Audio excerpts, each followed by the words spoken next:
Imagine living in a world where your happiness isn't tethered to the affection you receive from others, where the longing glances, the missed calls, and the thinking of you messages don't define your emotional state.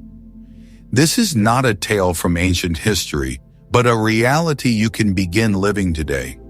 Stoicism, an ancient philosophy that has survived the test of time, teaches us exactly that. It empowers us to find inner peace and steady happiness regardless of our external circumstances. But how does this connect to wanting someone to miss you? In the realm of love and relationships, we often find ourselves craving attention and affection from others, believing that this external validation is the key to our happiness. We wait for replies, we obsess over signals, we replay conversations in our heads. Yet Stoicism offers a counterintuitive approach. Instead of chasing approval, it invites us to focus on self-improvement, to foster emotional independence, and to appreciate the present moment without unhealthy attachment. When we do this, we inadvertently become more attractive and, ironically, more likely to be missed, because we stop pulling and start becoming.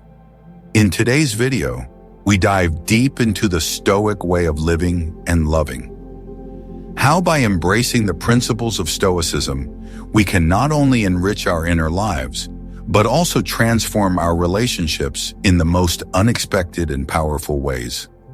Stay with me as we explore how to make them miss you, not by playing games, not by strategizing your every move, but by becoming a beacon of self-sufficiency and genuine contentment.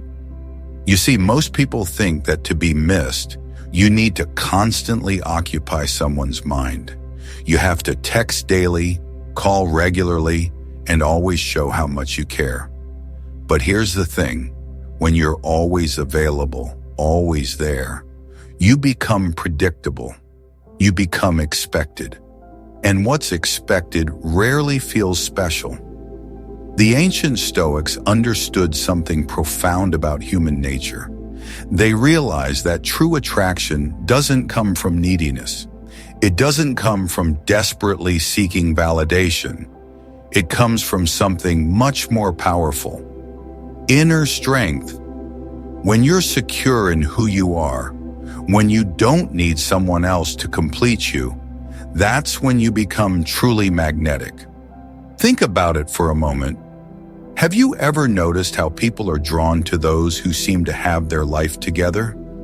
Those who have passions, who have goals, who have a sense of purpose beyond just being in a relationship? That's not a coincidence. That's human psychology. We're naturally attracted to people who are whole on their own, people who don't need us to feel complete, but who choose us because they genuinely want us. The Stoics call this emotional independence, and it's the foundation of everything we'll explore today. Over the next hour, we're going to dive into 6 powerful principles that will transform how you approach relationships.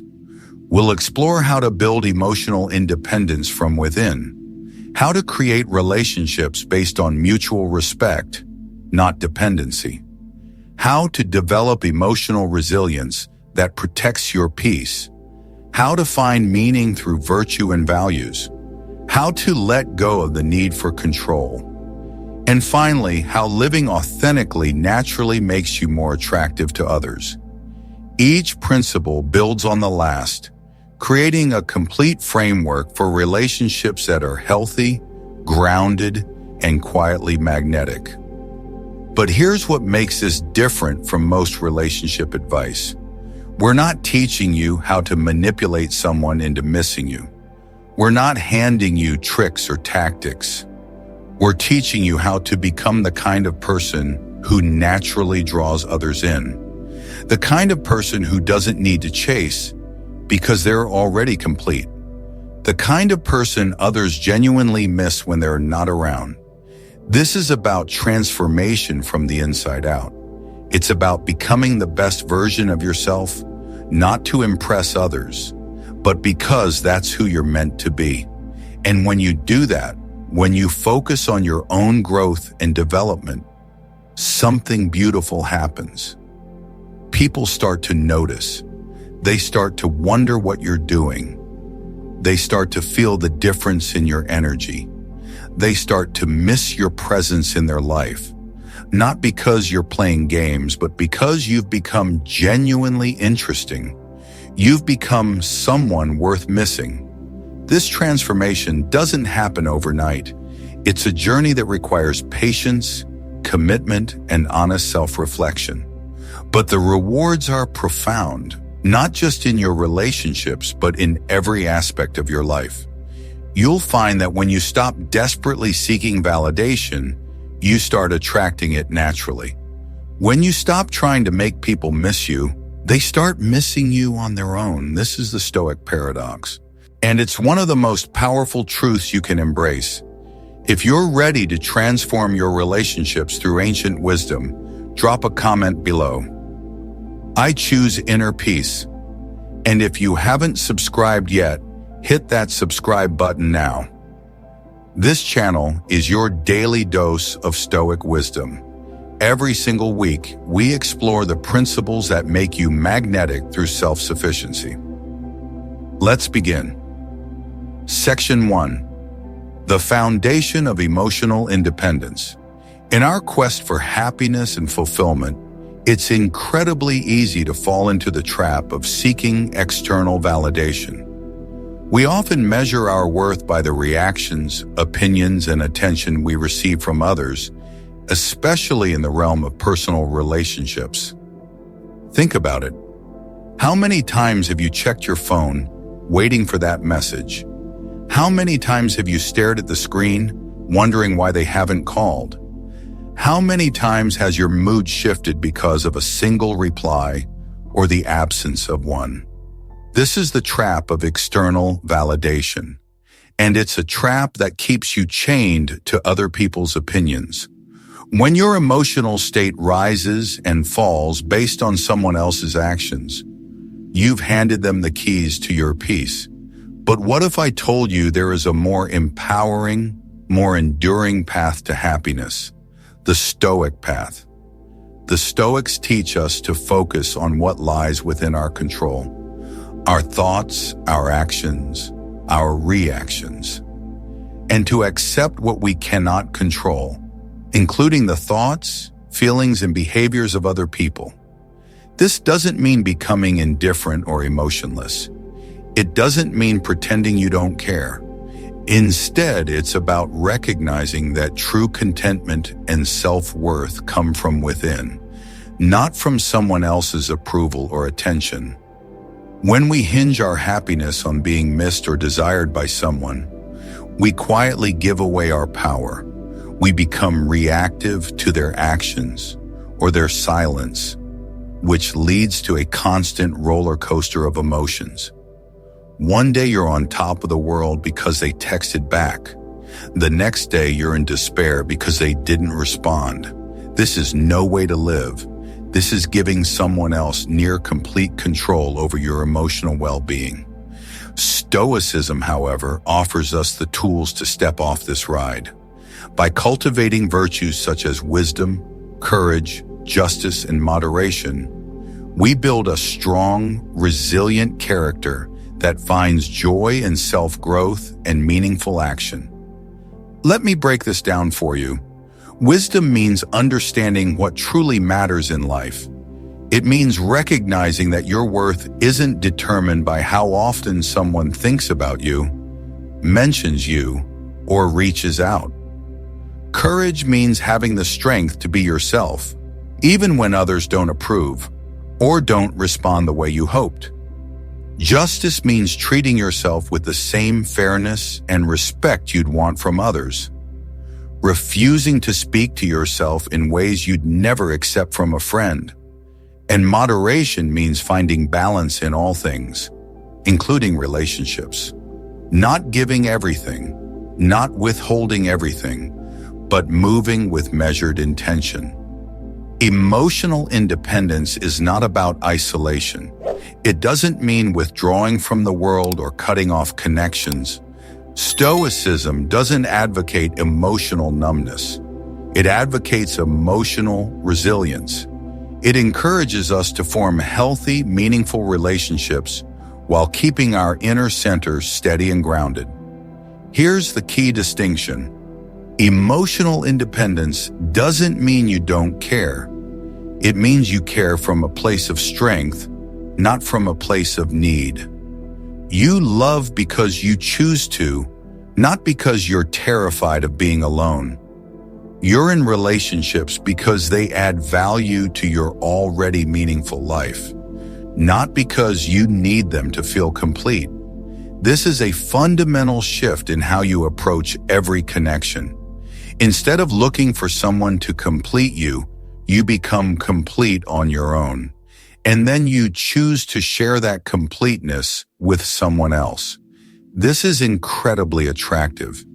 People are naturally drawn to those who are whole, those who don't need them, but genuinely appreciate them. As Epictetus taught, we cannot always choose our external circumstances, but we can always choose how we respond to them. When your sense of worth comes from within, their behavior no longer dictates your entire day. Moreover, by prioritizing inner growth, you naturally become more grounded, more interesting, and more steady.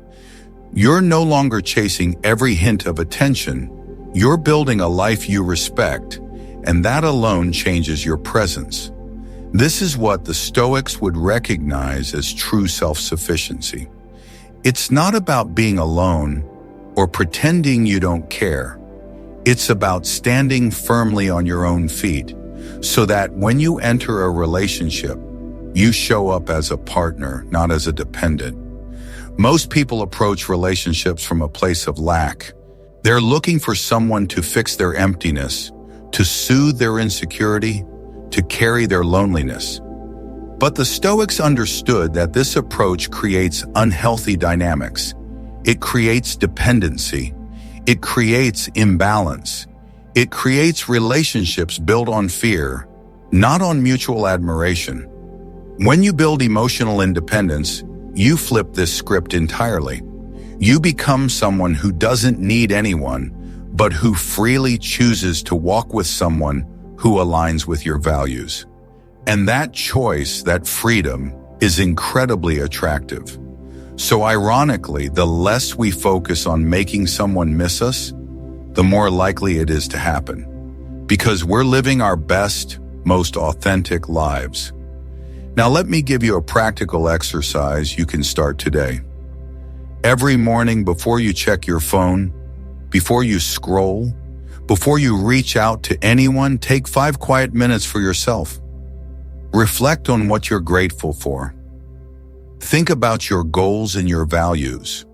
Ask yourself, who do I want to be today? Remind yourself that your worth comes from within. This simple practice, done consistently, will begin to shift your entire mindset.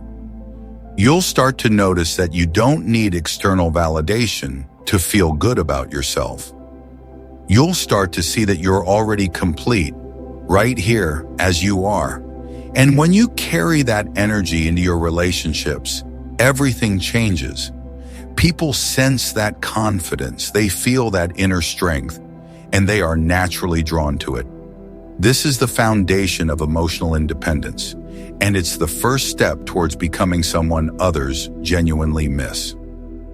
Section 2. Building relationships on mutual respect. Now that we've established the foundation of emotional independence, let's talk about how to build relationships that actually work. You see, most relationships fail not because there is no love, but because there are unhealthy dynamics. When one person needs the other far more than the other needs them, an imbalance appears. An imbalance over time creates resentment. The Stoics understood this.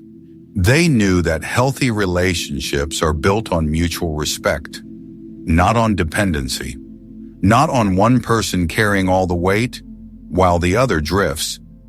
Mutual respect means both people are seen, both people are heard, and both people are allowed to be fully themselves. When you're emotionally independent, you don't enter a relationship begging for worth. You already know your value, so when you choose someone, you're not asking them to complete you. You're inviting them to complement you. There's a huge difference. When you need someone, you become desperate. You become clingy.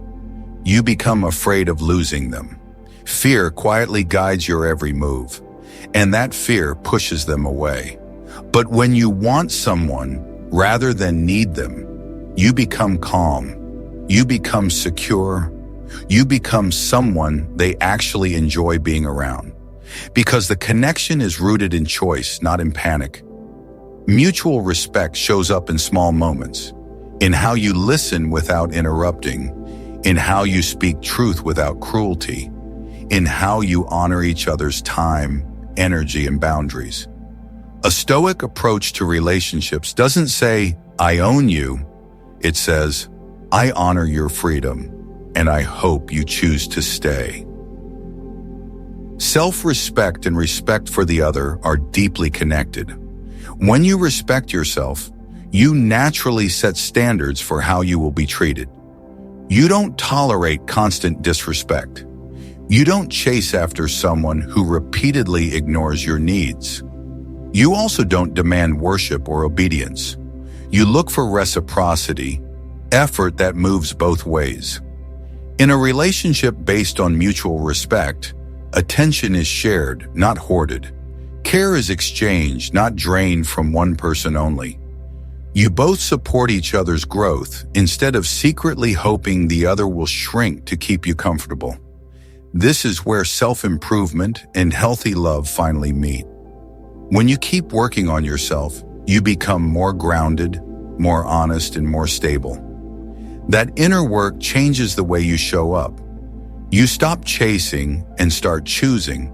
You stop begging and start inviting. You start building a connection where both people can breathe.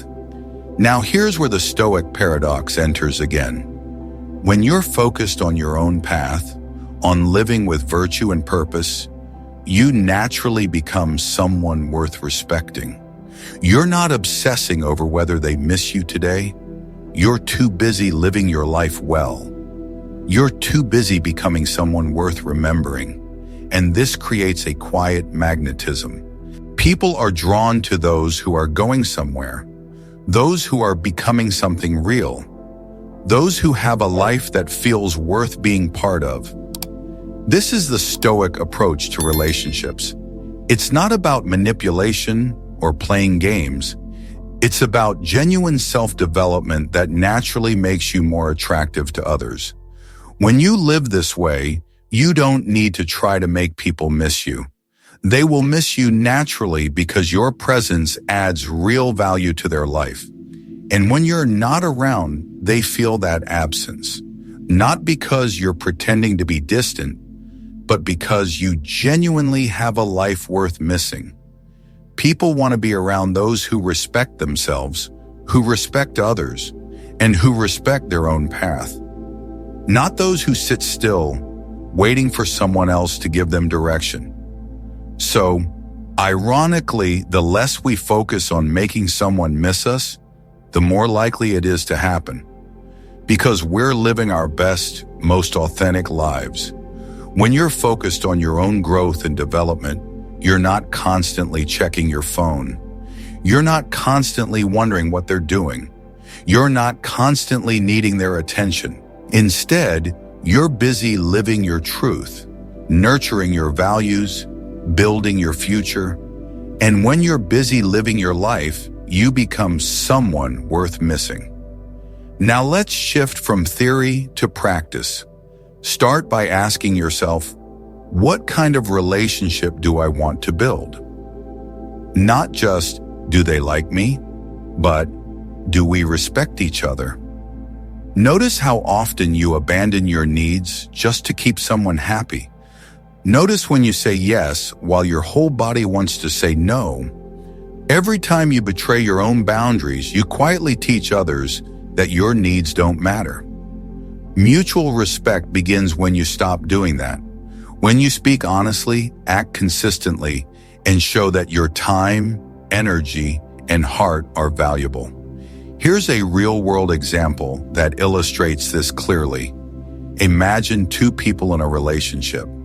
Person A is constantly checking their phone, wondering when person B will text. They're always available, always waiting, always needing reassurance. Person B starts to feel the weight of that neediness. They feel responsible for person A's mood. Slowly, they begin to feel suffocated. They pull away, not necessarily because they don't care, but because the dynamic is heavy and unbalanced. Now imagine person A has done the inner work. They've built emotional independence. They have their own life, their own passions, their own sense of purpose. They still care about person B, but they no longer place their entire happiness in B's hands. When person B doesn't text back, person A doesn't spiral. They notice it, but they don't collapse. They simply continue living their day.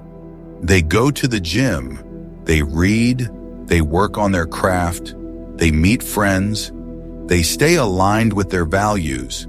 They're not waiting around, they're not desperate, they're just being themselves. And guess what happens? Person B starts to wonder what person A is doing. They start to notice the calmness, the grounded energy. They start to miss that presence.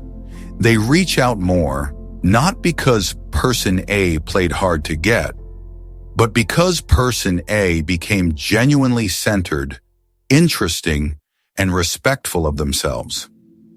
This is the power of emotional independence combined with mutual respect. It transforms your relationships from the inside out. You stop building connections on fear and need, and start building them on choice and respect. And that is the kind of relationship that not only feels better, but lasts longer. Section 3, the power of emotional resilience. In the first two sections, we talked about building your own foundation and then creating relationships based on mutual respect. Now we go deeper, because even with inner strength and respect, life will still test you. People will still disappoint you. Plans will still fall apart. This is where emotional resilience becomes your greatest ally.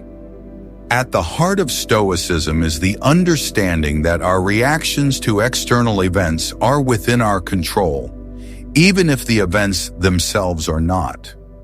You can't control who stays and who leaves.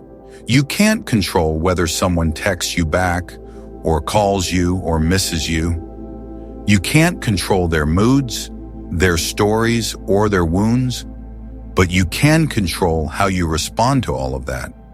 You can control your thoughts, you can control your actions, you can control your reactions, and that control changes everything.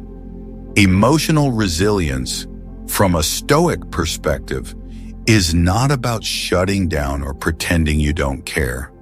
It's not about numbing your feelings or becoming detached from the world. Instead, it's about acknowledging your emotions, really seeing them, and then deciding how you want to act, regardless of how you feel. The Stoics believe we should focus on what we can control and release our grip on what we cannot. This isn't just a strategy for calm, it's a roadmap to emotional freedom. When you stop letting other people's actions, opinions, or silence dictate your inner state, you begin to cultivate a deep independence that is both profound and practical. This independence is not isolation. It doesn't mean you stop loving people or stop caring about your relationships. On the contrary, it allows you to engage with the world from a place of strength, stability, and self-assurance. Think about emotional resilience in the context of love.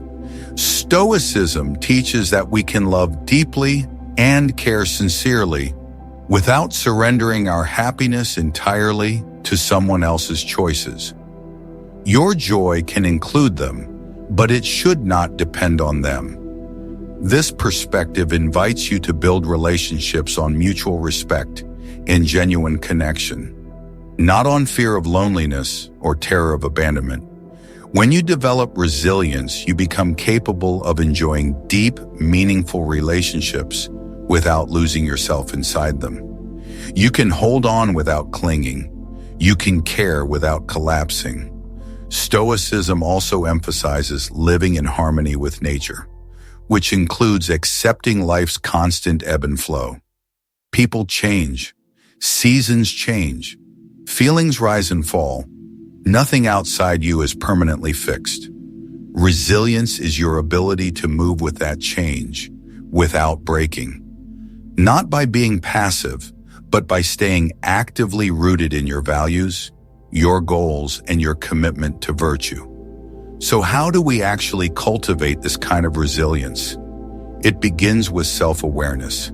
Start noticing your emotional patterns. When something happens, pause and ask, what am I feeling right now? Where is this emotion coming from? Is it about the present or an old story I'm still carrying? This pause alone creates space between trigger and reaction.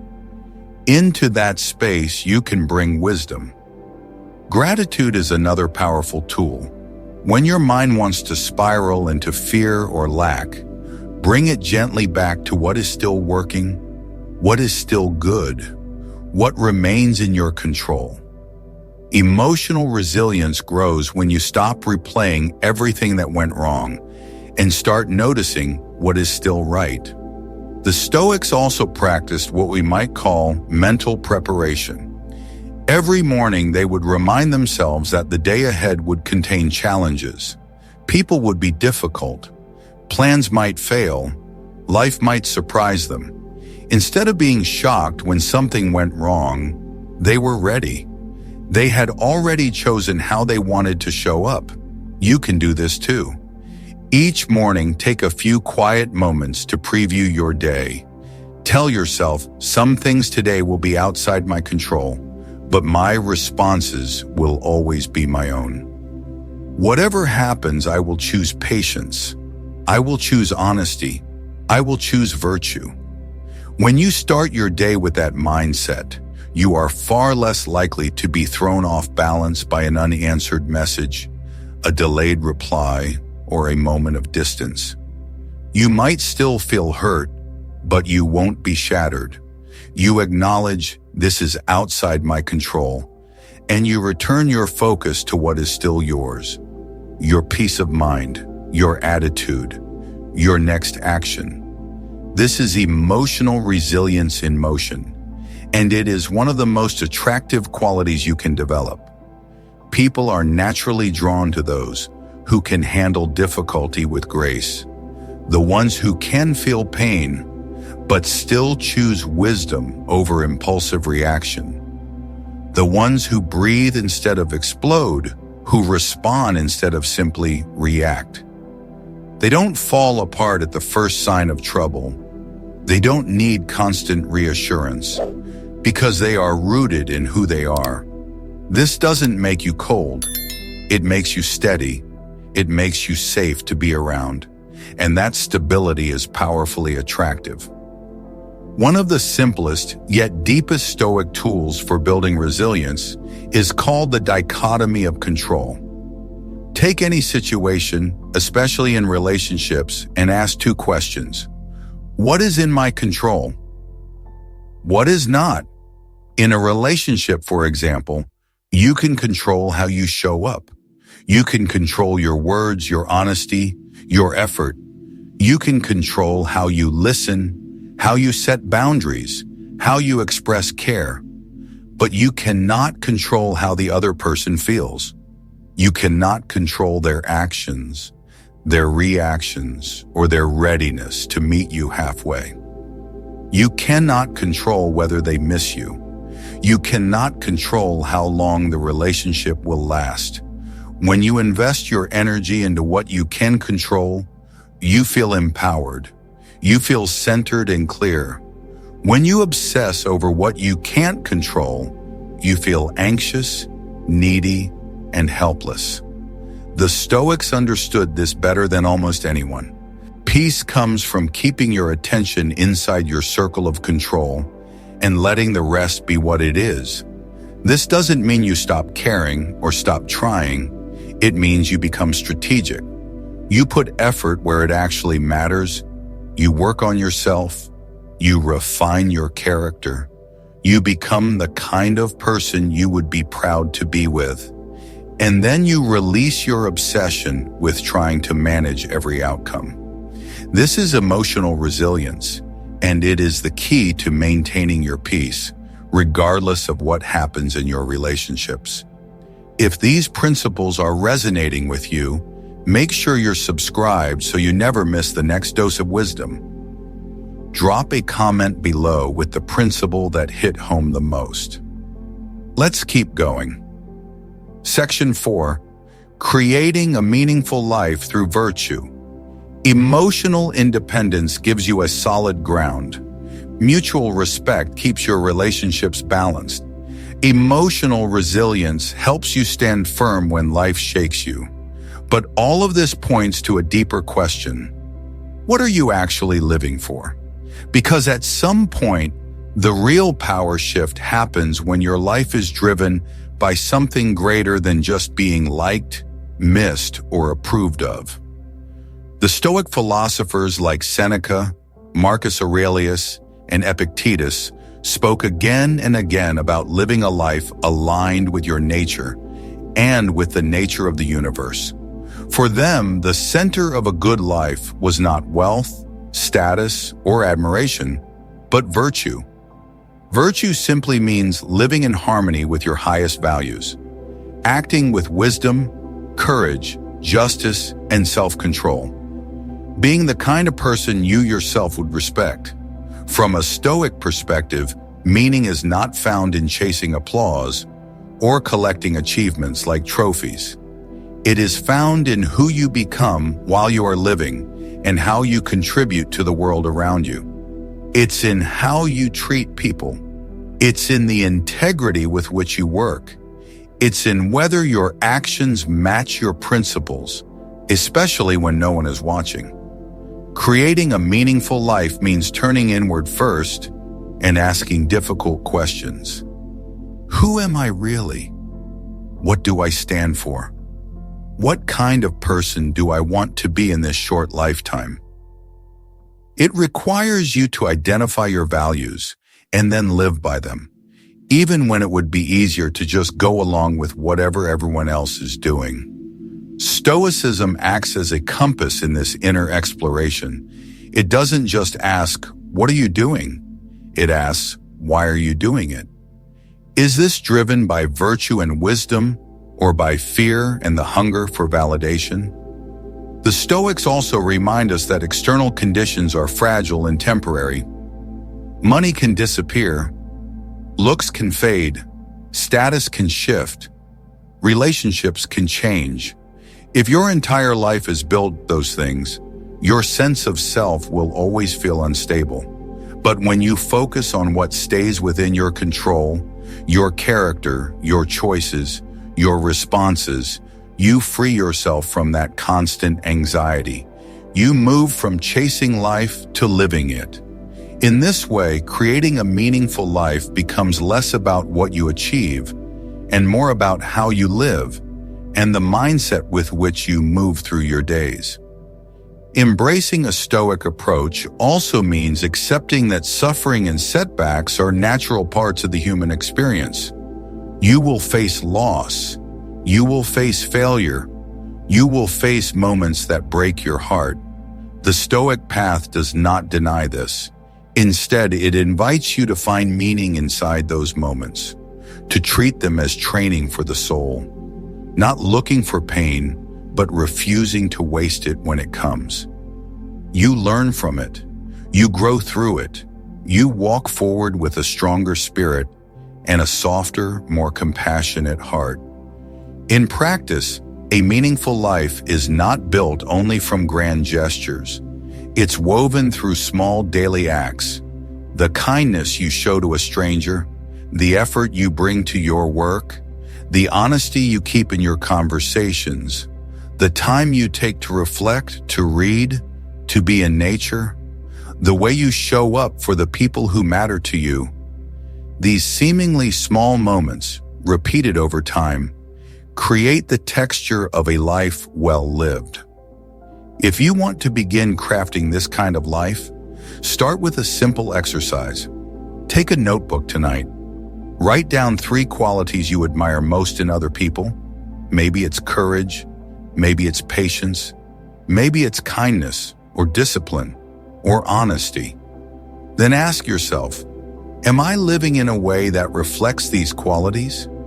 If the answer is no, don't condemn yourself.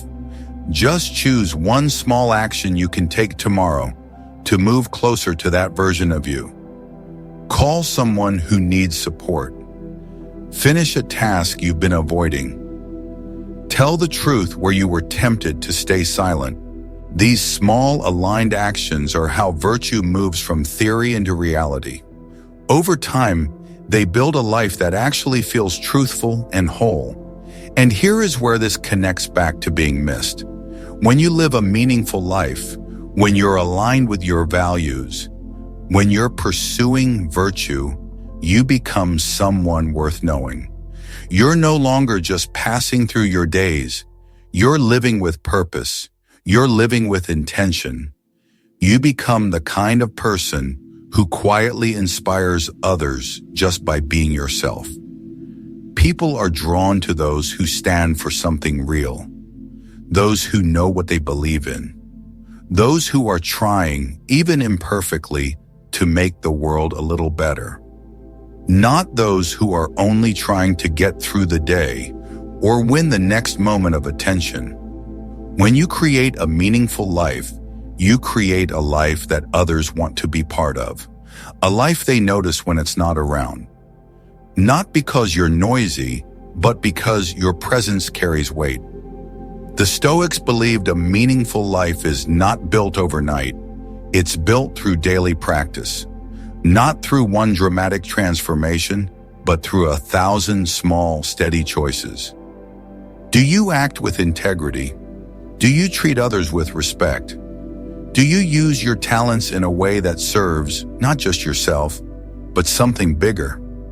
These choices, made again and again, create a life that has depth, and a life with depth is naturally magnetic. People remember how they feel in your presence, seen, encouraged, challenged, uplifted. They remember the calm you bring, the clarity you offer, the quiet strength you carry. When you live this way, you become someone worth remembering. You become someone worth missing.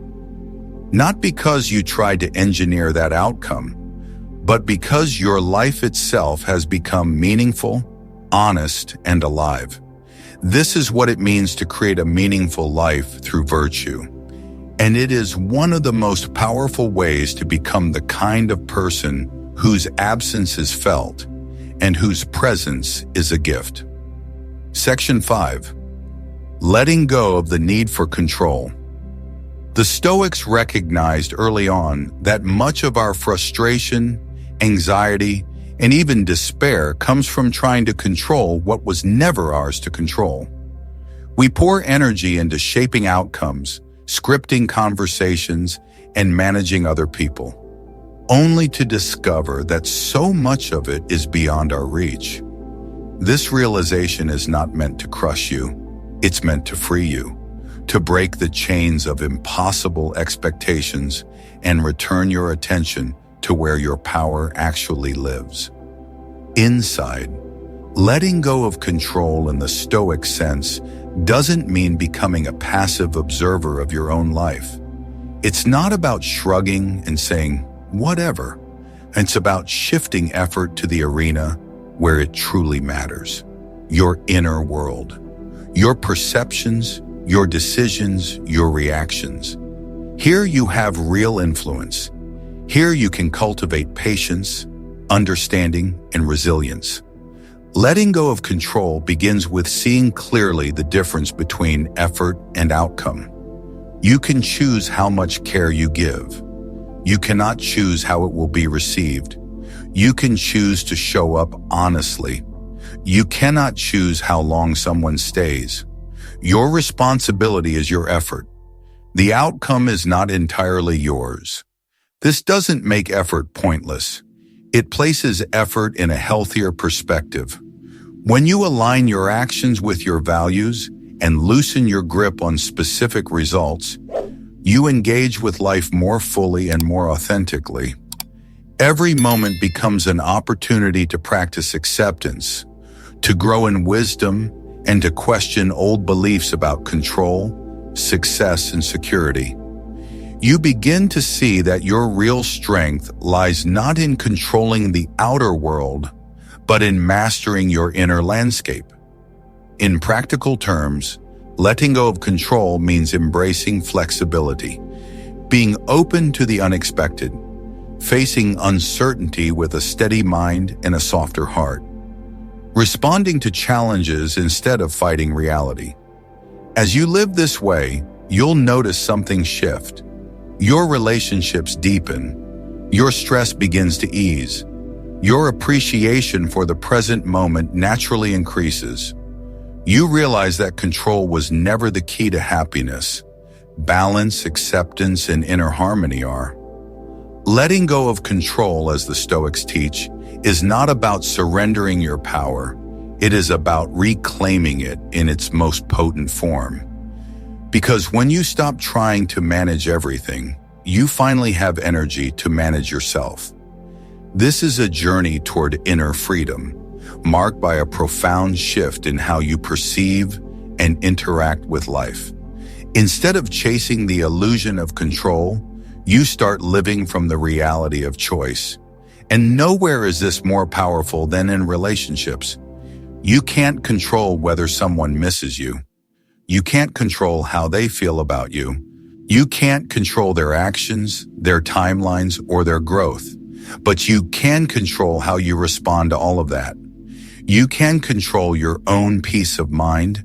You can control what kind of partner you choose to be. You can control what kind of life you build for yourself. When you let go of the need to control others, something beautiful happens. Your energy softens. You become more present. You become easier to be around. Conversations feel lighter. Moments feel more real. And that naturally makes people want to be around you more. People are drawn to those who don't try to manage them. Those who offer space, not pressure.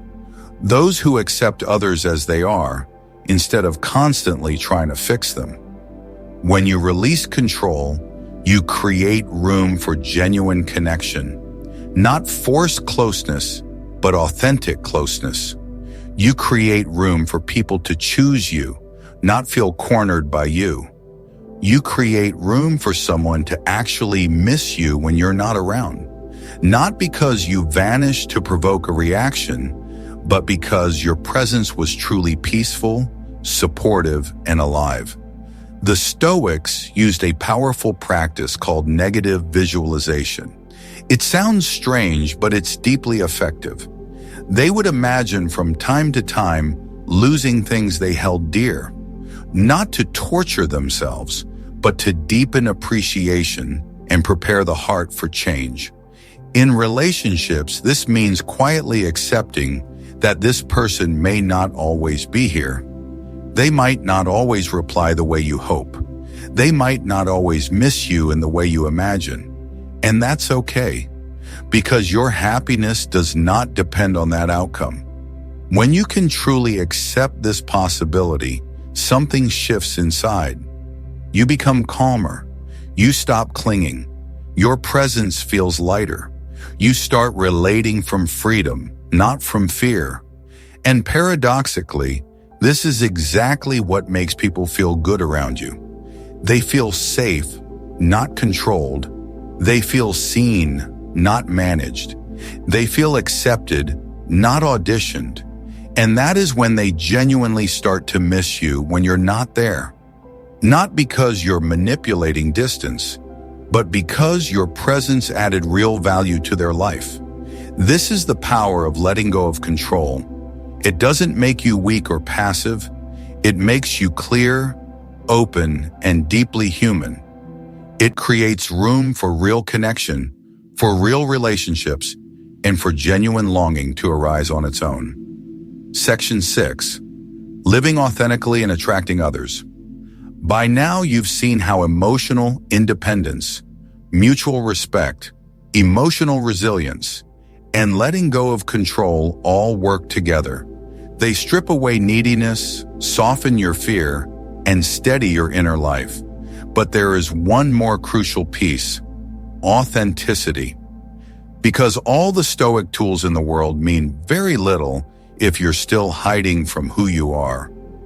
The counterintuitive truth about attraction and being missed is that it happens most naturally when you're not trying to manufacture it.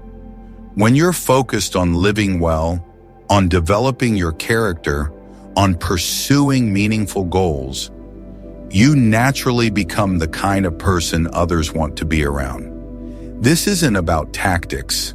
It's not about scripts, rules, or mind games.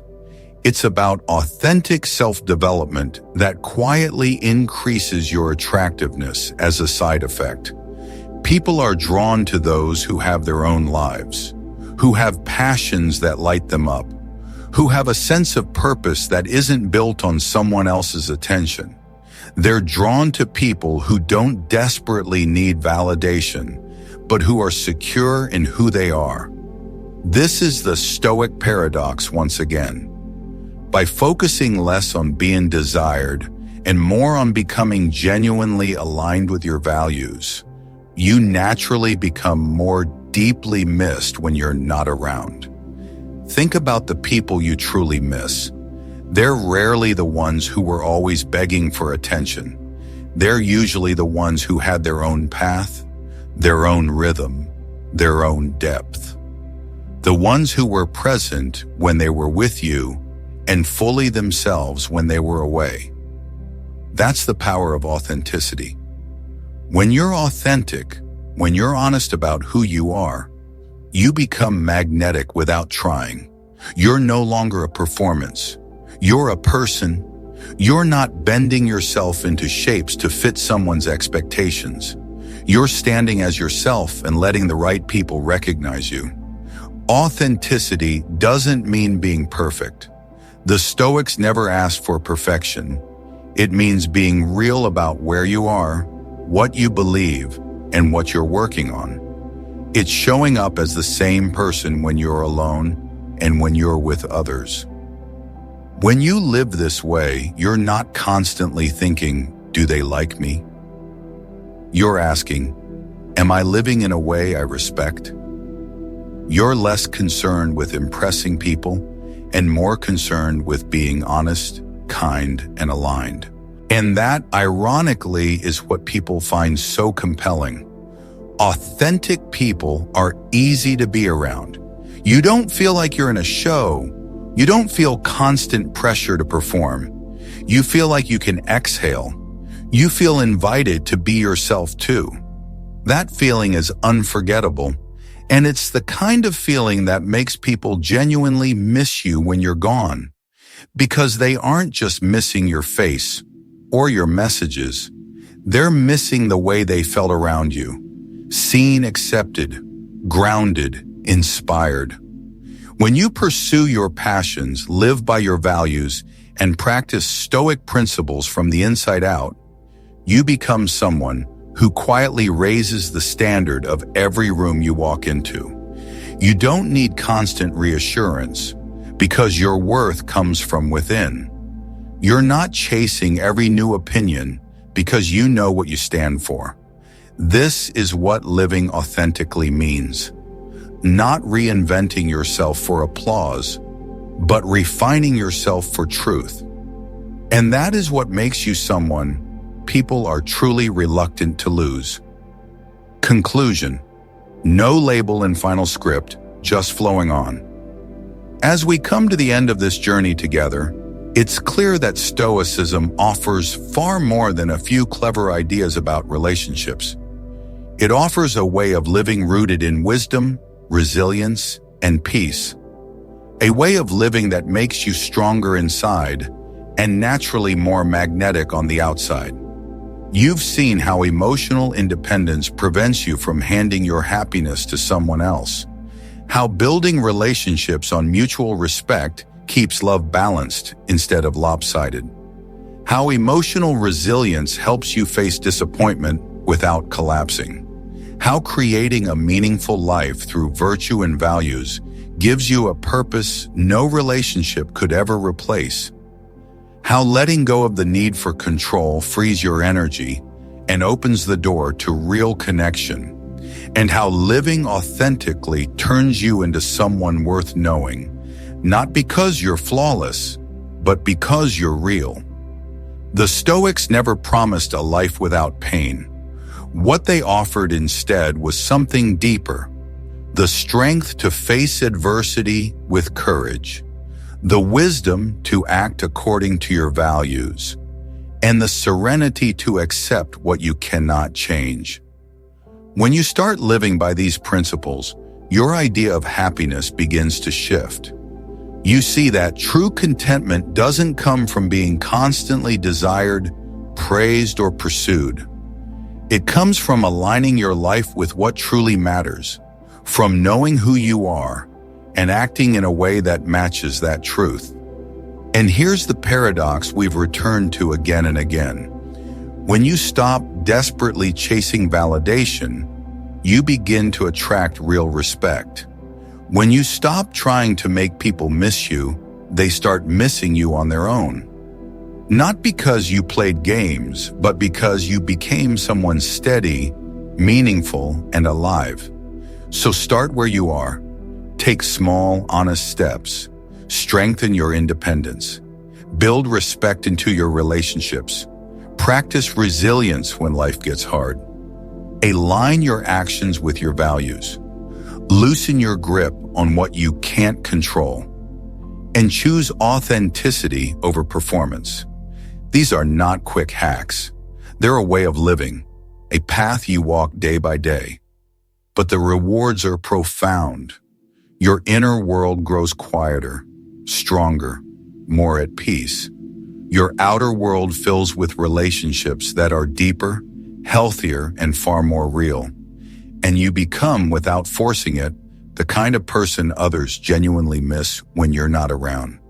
If this message resonated with you, I invite you to make it a declaration. Comment below. I choose self-sufficiency. I choose inner peace. Subscribe if you haven't yet, and share this with someone who needs to hear it. Remember, the journey inward is the most significant journey of all. Until next time, stay strong, stay stoic,